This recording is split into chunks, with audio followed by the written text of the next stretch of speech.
Poslední bašta komunismu, tak se husákovskému Československu přezdívalo. Zatímco změny v Sovětském svazu i ve východní Evropě nabíraly rychlost, v Praze panoval mrazivý klid. Navzdory pěrestrojce a dalším změnám, které začaly být normální i na východ od nás. Ruský pohled na Československo konce 80. let zaznamenal Josef Pazderka. Ztrácí žár, já z léta mám jen kazet pár. Pod oknem mým teď děti jdou, zpívají si a tancujou.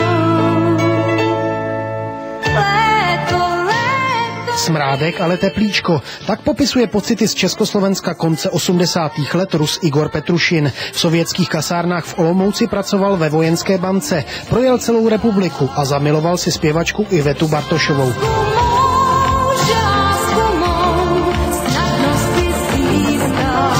Tehdejší pocity sovětského vojáka v Československu byly prý zvláštní. Zatímco na východě nabírala sílu pěrestrojka, v Praze byl zatuchlý klid.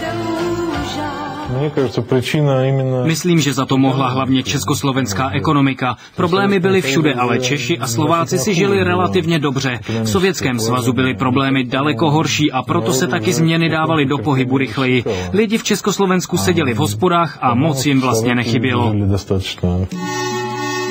Ruský bohemista Sergej Skorvit má podobné vzpomínky. Když dorazil v létě 1989 s pěrestrojkou nabité Moskvy do Prahy, cítil silný konzervativní mráz.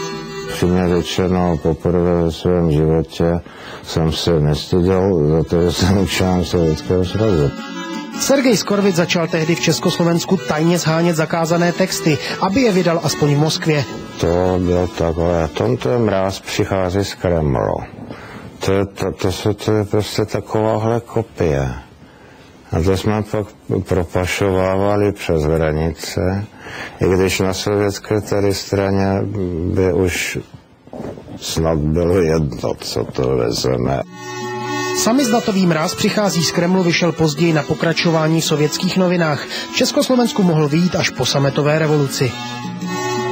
Za otevřenější sovětský vítr mohl tento muž. Michail Gorbačov chtěl sice komunistické impérium zachovat. Od roku 1985 dával ale čím dál větší prostor svobodě slova.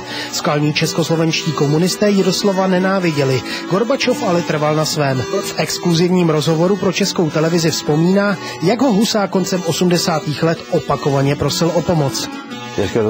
Řekl jsem mu, Gustáve Nikodimoviči, velmi si vás vážím, ale chci zopakovat, to je vaše věc. Chtěl nás zatáhnout do těch událostí. Já mu říkám, rozhodovat se musíte sami, my do vašich věcí zasahovat nebudeme. Husák a jeho věrní se stáhli do nehybné ulity a zkoušeli, jak dlouho jim to projde. Cítit to bylo ještě během sametové revoluce. Nikita Ševcov pracoval v Československu jako zpravodaj sovětských novin Trud. Zatímco Moskva chtěla jakékoliv zprávy, českoslovenští novináři prý nevěděli, co dělat. Neměli jsme už z Moskvy žádné příkazy. O tomhle pište, o tomhle ne. Doma byla pěrestrojka a zájem byl o úplně všechno. Volali nám pořád, pište co nejvíc. Čeští kolegové seděli a pořád nemohli pochopit, co se vlastně děje. Sametová revoluce nakonec nabrala sebevědomí sama, navzdory husákovskému vedení a s tichým požehnáním Moskvy. Gorbačovovi nakonec moc štěstí nepřinesla. Když padl celý východní blok, začali ho Rusové nenávidět. Zatímco pro Západ zůstává Gorbačov stále pěrestrojkovou ikonou, doma v Rusku je z něj už jen nepopulární politik. Rusové s ním spojují hlavně pusté regály, bídu 90. let a ústup Ruska ze slávy. Jen někteří dokáží ocenit svobodu, které pootevřel dveře. Vtipně to pojímá i reklama na pizzu, kterou Gorbačov později natočil. Gorbačov, из-за него мы на краю экономической пропасти. Благодаря ему у нас свобода. Благодаря ему мы теперь свободны. И можем дойти до края этой пиццы. The Edge pizza from Pizza Hut with no outer crust, so the toppings go all the way to the edge. За Горбачова! За Горбачова!